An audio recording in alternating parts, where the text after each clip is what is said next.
When Clint Eastwood walked onto The Tonight Show stage on October 12, 1973, Johnny Carson did something he had never done in 3,427 episodes of hosting.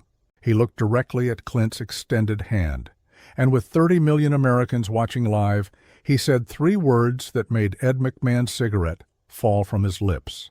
Not this time. The audience of 322 people inside Studio One at NBC Burbank went completely silent.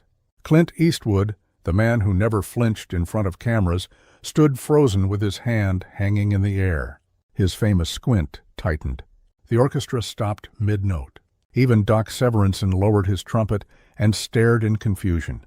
But what Johnny whispered next into his microphone made Clint Eastwood's legendary tough guy mask crack for the first time on national television. And the secret he revealed would change everything America thought they knew about both men. Because 6 hours earlier, a telegram had arrived at Johnny's office. A telegram from a dying man in a Veterans Affairs hospital in Cedar Rapids, Iowa. A man named Sergeant William Morrison.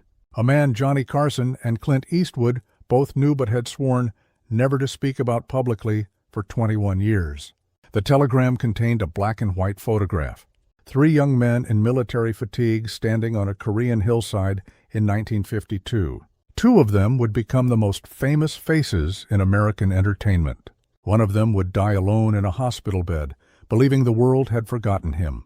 What Johnny was about to reveal would either destroy both their carefully built public images forever, or it would prove that some promises are kept in silence until the moment a dying man sets you free. The handshake everyone expected would have to wait, because Johnny Carson owed this man something bigger than a greeting. He owed him the truth about a night in Korea when a farm boy from Nebraska saved 2 terrified young soldiers and made them promise something that shaped the next 2 decades of their lives. And it all started 24 hours earlier when that yellow telegram arrived with 2 words at the top in red ink: urgent, personal. If this story already has you hooked, do me a favor. Hit that like button right now and drop a comment telling me where in the world you're watching this from. And trust me, you're going to want to see how this unfolds. Let's go. October 11th, 1973. 2:17 in the afternoon. Johnny Carson sat alone in his office on the 3rd floor of NBC Studios in Burbank, California. An Emmy Award sat on the shelf behind him. A Karnak the Magnificent turban hung on a coat hook. A half-smoked cigarette burned in the ashtray on his desk. His secretary knocked twice and entered without waiting for permission. She knew Johnny's schedule by heart, and interruptions like this never happened unless something was wrong. "This just came by courier, Mr. Carson," she said quietly, handing him a Western Union telegram. "It's marked urgent." Johnny looked at the yellow paper, the red urgent stamp across the top, the Iowa postmark. His hand started shaking before he even opened it. The first line hit him like a punch to the stomach. "Johnny, it's Dutch Morrison. I'm dying. Stage 4 lung cancer. Via Hospital, Cedar Rapids. Doctors say 2 weeks maximum. Maybe less." Johnny's cigarette slipped from his fingers and landed on the desk, still burning. He didn't notice. He kept reading. "Clint Eastwood is booked on your show tomorrow, October 12th. Before you shake his hand, there's something America needs to know about Korea, about what really happened on Hill 418, about the promise we 3 made. I'm releasing you both from your oath. Tell them the truth. They need to know we existed. Tell them the forgotten soldiers mattered. Dutch." Johnny stood up so fast, his chair rolled backward and hit the wall. For 11 years, he had hosted The Tonight Show. For 11 years, he had perfected the image of the charming, funny, safe Midwestern guy who made America laugh before bed. He never talked about Korea. NBC executives had made it clear, keep it light, Johnny. America doesn't want heavy. But Dutch Morrison was dying. And Dutch was releasing him from a 21-year promise of silence. Johnny walked to his desk and unlocked the bottom drawer. Inside was a small metal box he'd kept since 1954. He hadn't opened it in years, but he'd never thrown it away either. His hands trembled as he lifted the lid. A Purple Heart medal. Not his. It belonged to Sergeant William Morrison. A faded photograph. 3 young men in combat fatigues, arms around each other's shoulders, forcing smiles for a camera in Seoul, South Korea. December 1951. Johnny was 26, Clint was 21, Dutch was 28, and a set of dog tags, stamped with the name Morrison, William J. The dog tags Dutch had pressed into Johnny's hand in a military hospital in March 1952 with a single instruction: "Hold these for me until I ask for them back." Dutch never asked for them back. He just kept serving. 3 tours in Korea, 2 in Vietnam, 23 years total. He retired in 1968 and disappeared into a small town in Iowa, never married, never sought attention, never told his story. Johnny picked up his office phone and dialed the operator. "Get me Clint Eastwood's agent in Los Angeles. Tell him it's Johnny Carson and it's an emergency." 20 minutes later, Johnny hung up the phone. Clint had received the same telegram, the same release from their promise. And Clint had said the exact same thing Johnny was thinking: it's time. Dutch earned this. Johnny rewrote the opening of tomorrow's show. He told his producers there would be a format change they wouldn't understand until it happened. And he slipped Dutch's Purple Heart into his jacket pocket for the first time since 1954. What Johnny didn't know was that Clint Eastwood was doing the exact same thing 347 miles south in Carmel, California. And what neither of them knew was that Dutch Morrison's telegram contained one more secret, a secret that wouldn't be revealed until the cameras were rolling live. October 12, 1973, 4:30 in the afternoon, NBC Studios, Burbank. The Tonight Show all was taped at 5:30 p.m. for broadcast at 11:30 that same night. Johnny Carson arrived early. He always did. But today, his dressing room door stayed closed. Clint Eastwood arrived at 4:45 p.m., 90 minutes before his scheduled segment. For a man famous for being exactly on time and nothing more, this was unusual. The stage manager noticed. The makeup artist noticed. Ed McMahon definitely noticed. Ed knocked on Johnny's dressing room door. "Johnny, you all right in there? You've been locked in for an hour." Johnny's voice came through the door. "I'm fine, Ed. Just trust me tonight. Something's going to happen, and I need you to roll with it." Ed frowned. In 11 years of working together, Johnny had never sounded like this. "What's going on?" "You'll understand when it happens." In the green room, Clint Eastwood sat alone in a leather chair, turning something over and over in his hands. A stagehand walked past and glanced at what Clint was holding. A silver compass. Old. Military issue. The kind soldiers carried in Korea. The stagehand had never seen Clint Eastwood look nervous before. But the man's jaw was clenched, and his eyes kept darting to the monitor showing the empty stage. At 5:15 p.m., Johnny walked past the green room. The door was open. Clint looked up. Their eyes met. No words, just a single nod. A nod that said, "Tonight we break 21 years of silence." The show began at 5:30 p.m. exactly. Johnny's monologue was fine. Jokes about Watergate, about gas prices, about the World Series. The audience laughed. But Ed McMahon noticed Johnny kept glancing at his jacket pocket, kept touching something inside it. The first guest was singer Helen Reddy. She performed Delta Dawn. Johnny barely listened. During the commercial break, he leaned over to the show's producer. "When Clint comes out, don't cut to commercial, no matter what happens. I don't care if we run over. You keep those cameras rolling." The producer started to ask why, but Johnny's expression stopped him. "Just do it." Ed leaned in close. "Johnny, you're sweating." "You never sweat." Johnny looked at his co-host and oldest friend. "Ed, in about 4 minutes, you're going to learn something about me I've never told you, and I'm sorry it took this long." At 6:02 p.m., Ed McMahon's voice boomed across the studio. "Ladies and gentlemen, you know him as the man with no name, the star of the Dirty Harry films, one of the biggest box office draws in the world. Please welcome Clint Eastwood." The audience erupted into applause. Doc Severinsen's band launched into the theme from The Good, the Bad, and the Ugly. Clint walked out from behind the curtain, moving with that slow, confident walk that had made him a legend. But something was different. His right hand was in his jacket pocket. And when he reached Johnny's desk, he extended his left hand for the handshake. Johnny stood, looked at Clint's left hand, looked into his eyes. And then Johnny spoke into the microphone so every single person in America could hear him. "Not this time, Clint." The audience gasped. Ed McMahon's mouth fell open. And what happened next would be replayed on news broadcasts for the next 50 years. 3 seconds of absolute silence. On live television, 3 seconds feels like an eternity. Clint Eastwood's hand remained extended in the air. The audience didn't know whether to laugh or stay quiet. This wasn't part of the script. This wasn't how Tonight Show interviews started. Johnny reached into his jacket pocket and pulled out a military medal. He held it up to the camera. The lights caught the purple ribbon, the gold star, the profile of George Washington. A Purple Heart. The audience's confusion deepened. Johnny Carson had a Purple Heart? Why had nobody ever known this?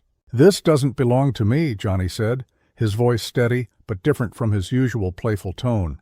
"This belongs to Sergeant William Morrison, United States Army. Korean War. And right now Dutch Morrison is lying in a hospital bed at the Cedar Rapids VA in Iowa with stage 4 lung cancer. His doctors say he has less than 2 weeks to live." You could hear people in the audience inhale sharply. This wasn't a comedy bit. This was real. Johnny looked directly at Clint. "He sent you a telegram too, didn't he?"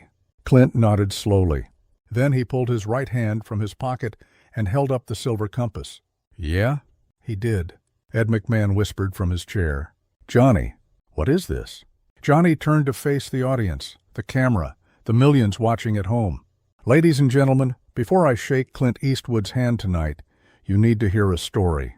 A story about the bravest man I ever met. A man who asked Clint and me to never speak his name in public. And for 21 years we honored that promise.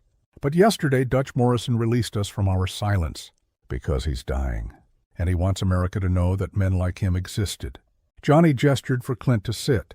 Clint moved to the guest chair, but this wasn't a typical interview anymore. This was something else entirely. Something the audience could feel shifting in real time. "December 14th, 1951, Johnny began. Seoul, South Korea. I was a 26-year-old Navy ensign stationed on the USS Pennsylvania. We were doing reconnaissance work off the Korean coast, and I got sent inland for liaison duty. Clint here was a 21-year-old Army private, drafted in 1950, working in a logistics unit. Clint spoke for the first time since sitting down. I was terrified every single day. The audience had never heard Clint Eastwood admit fear. The man who stared down criminals in movies, who played the toughest characters in cinema, was confessing he'd been scared. Johnny continued, "We both ended up at a rest and recreation center in Seoul for 48 hours of leave. We met at a makeshift USO bar. We were just 2 guys from small towns trying to forget about the war for 2 days. And then this giant of a man walked up to us." Johnny's voice changed when he said the next part. Softer, full of something that might have been grief. "Sergeant William Morrison, 6'4", farm boy from Nebraska, like me. He was covered in combat ribbons. This was his second tour. He'd volunteered to stay after his first 18 months because he said the young kids being shipped over needed someone who knew how to keep them alive." Clint leaned forward. "Dutch bought us drinks, told us stories that made us laugh for the first time in months. And he said something I've never forgotten. He looked at both of us and said, 'War's going to take enough from you. Don't let it take your humanity.'" Johnny nodded. "For 3 days in Seoul, Dutch became like an older brother to us. He told us we were going to survive the war, that we'd go home and do something that mattered. We thought he was crazy." The audience was completely silent now, listening, absorbing. "February 8th, 1952, Johnny said. Hill 418 near Chorwan. Clint's logistics unit was delivering supplies to a forward position. I'd been sent inland again for coordination work, and Dutch's infantry unit was defending that hill." Johnny paused. His hand tightened around the Purple Heart. At 2 in the morning, Chinese forces launched a surprise assault. Hundreds of soldiers coming over that ridge in the dark. I was in a command bunker watching it happen. And Clint was trapped in a supply depot 200 yards away with no cover. Clint's voice was quiet. "I thought I was dead." "Dutch's unit got the order to fall back," Johnny continued. "The hill was lost. But Dutch saw Clint pinned down, and he saw me trying to figure out how to reach him. So Dutch disobeyed a direct order. He ran into the open, into enemy fire. He reached Clint first, dragged him toward the bunker. I ran out to help even though I was Navy and had no business being in ground combat." Johnny looked at Clint. Clint looked back. Both men's eyes were wet. "We made it to the bunker," Johnny said. "All three of us. But we were trapped with 47 other soldiers. Surrounded. Dutch took command because he was the highest-ranking NCO still alive. And for 6 hours, he held that position. He personally manned a machine gun. Took 3 bullets. Shoulder, leg, abdomen. But he didn't stop until reinforcements arrived at dawn. The audience was openly crying now. So was Ed McMahon. When the medics got to Dutch, he was lying in his own blood, Johnny said. And he looked up at me and Clint and said, "You two are going to make it. You're going to do something that matters. Promise me you'll make it count." Clint spoke through tears. We promised. Right there on that hill, we swore to him we'd make our lives count. Dutch survived, Johnny continued. He got a Silver Star and this Purple Heart. But a month later, when he was recovering in a Seoul hospital, he made us promise something else. Johnny pulled the telegram from his pocket and read aloud. He said, "Don't tell anyone about Hill 418. If you become famous someday, don't make me part of your story. I don't want the spotlight. I want to stay in the field and keep doing my job. The minute my name gets in the papers, they'll pull me out of combat. And there are 18-year-old kids over here who need someone who knows how to keep them alive." The weight of those words settled over the studio like a blanket. Clint added, "So we promised."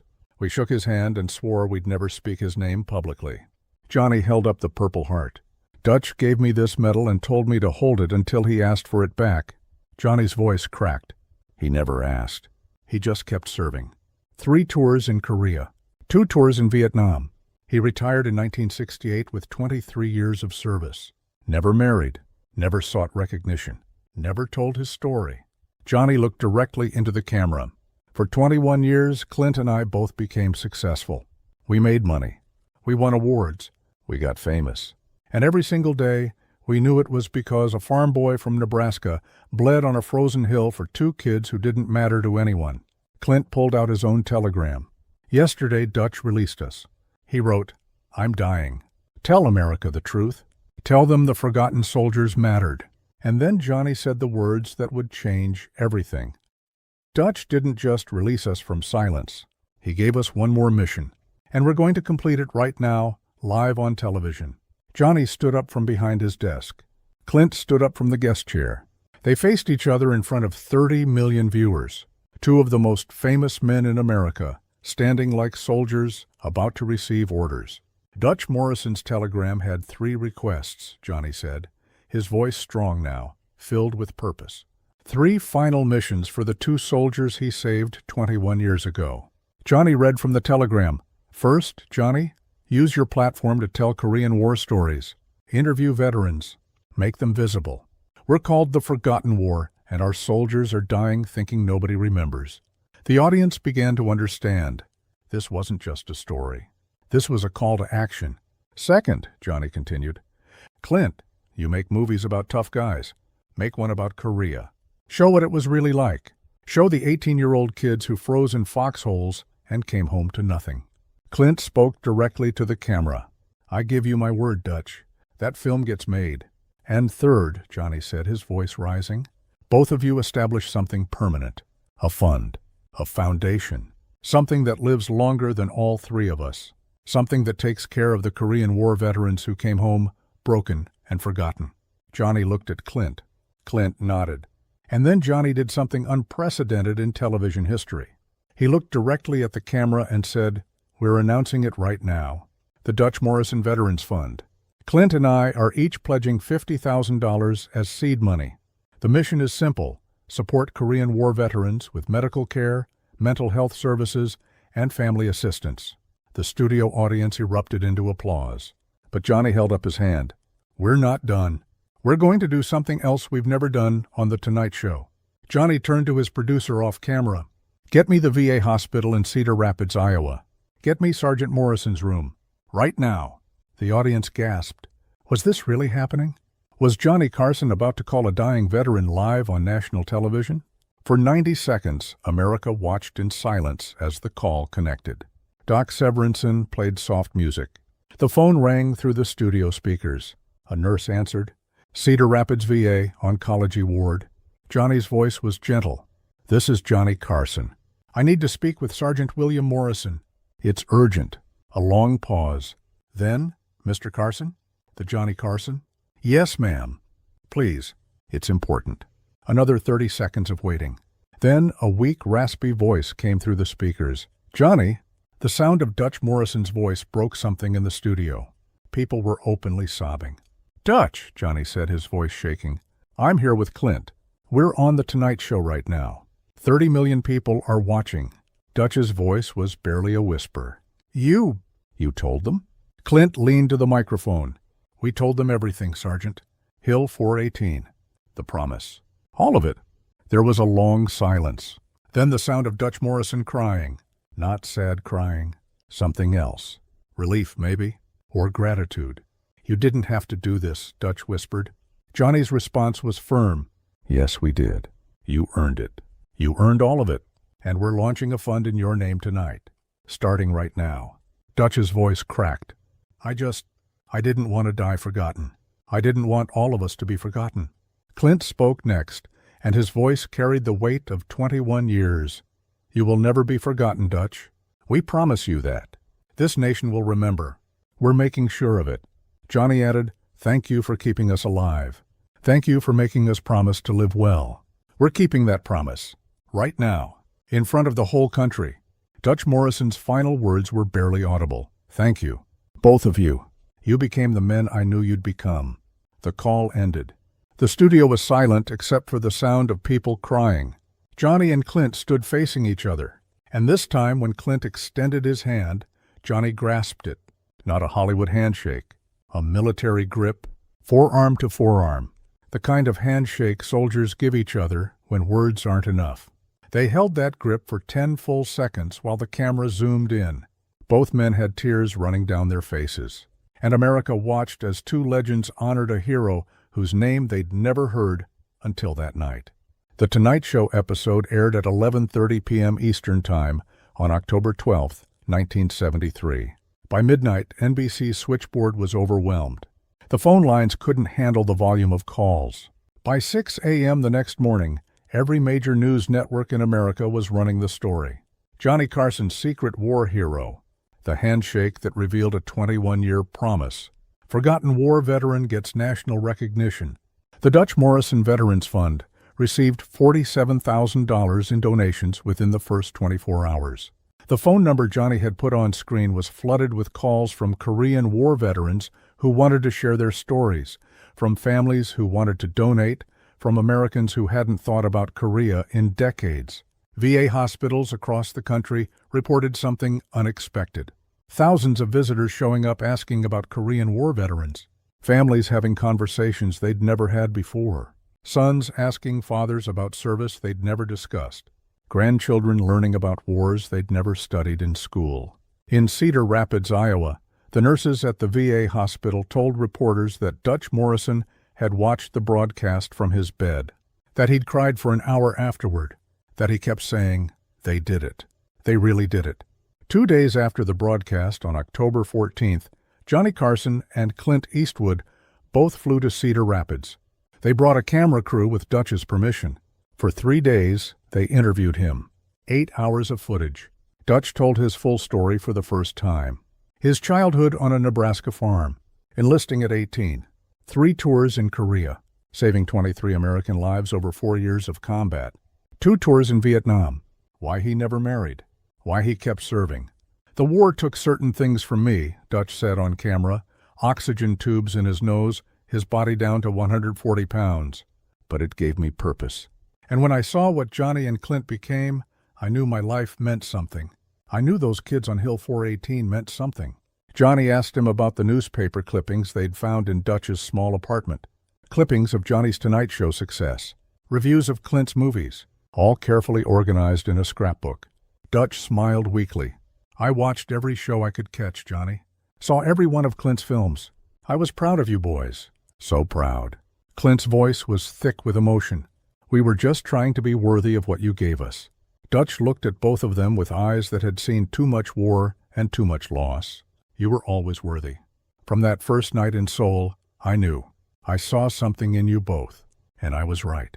On October 24th, 1973, at 3:17 in the morning, Sergeant William Dutch Morrison died peacefully. Johnny Carson and Clint Eastwood were both at his bedside. His last words were spoken in a whisper so quiet they had to lean in to hear. Tell them. Tell all the forgotten soldiers they mattered.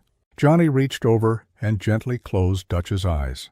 He placed the Purple Heart on Dutch's chest. Clint placed the silver compass in Dutch's hand, and both men stood at attention and saluted. The funeral was held on October 28th at Cedar Rapids National Cemetery. Johnny and Clint served as pallbearers, military honors, 21-gun salute, the folding of the flag, taps played across the cold Iowa morning. Over 2,000 people attended. The population of Cedar Rapids was only 110,000, but people drove from neighboring states. Korean War veterans in uniform, families who'd watched the broadcast, Americans who wanted to say thank you to a man they'd never met. Johnny gave the eulogy. Dutch Morrison asked us for 21 years to stay silent. We gave him what he asked for. But now we promise he will be remembered forever. Clint read Dutch's final telegram as the closing tribute. The gravestone, paid for by the Morrison Fund, was inscribed with words both men had chosen together. Sergeant William Dutch Morrison, 1930-1973. U.S. Army. Korea 1955. Vietnam, 1965-1968. He saved the lives of soldiers and the souls of stars. The Dutch Morrison Veterans Fund raised $2.3 million in its first year. It helped 847 Korean War veterans with medical bills, housing assistance, and mental health support. Johnny Carson featured Korean War veteran interviews on The Tonight Show once a month for the next 19 years until his retirement in 1992. Clint Eastwood released the film Letters from Chorwon in 1975. It was nominated for 3 Academy Awards, including Best Picture. The opening dedication read, "For Sergeant Dutch Morrison, who taught us that courage is keeping your promise even when the world forgets." The friendship between Johnny Carson and Clint Eastwood became public knowledge after that night. They appeared together every October 12th for the next 2 decades, always honoring Dutch, always telling his story. By the time Johnny retired in 1992, the Dutch Morrison Veterans Fund had helped over 12,000 veterans and raised $47 million. When the Korean War Veterans Memorial was dedicated in Washington, D.C. in 1995, Dutch Morrison's name was engraved on the wall. Johnny and Clint were both there for the ceremony. And every single year on February 8th, the anniversary of Hill 418, both men would call each other, no matter where they were in the world, and say the same 2 words, "We remembered." If this story of brotherhood, sacrifice, and a 21-year promise kept in silence moved something deep inside you, then you need to understand something important. This isn't just about Johnny Carson and Clint Eastwood. This is about every single veteran who came home from war and never told their story. Every soldier who saved lives and asked to be forgotten. Every hero who believed their sacrifice didn't matter. Dutch Morrison spent 21 years thinking the world had moved on without him. And it took 2 famous men breaking their silence to show him that his life had meaning. So here's what I'm asking you to do right now. Smash that subscribe button because we're bringing you more stories like this. Real stories. Powerful stories. Stories about the moments when fame met duty and legends revealed the truth behind their success. Drop a comment below and tell me, do you have a veteran in your family whose story has never been told? A grandfather who served in Korea?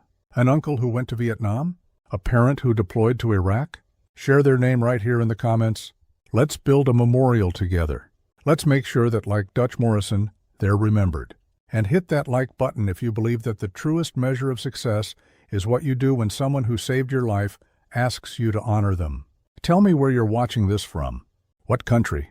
What state? What city? Because this story is spreading around the world, and I want to know where Dutch Morrison's legacy is reaching.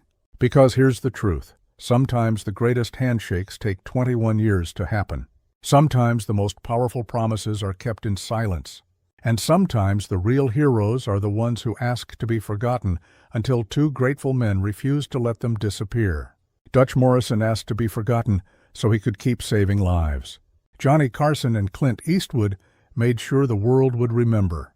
And now you know his name too.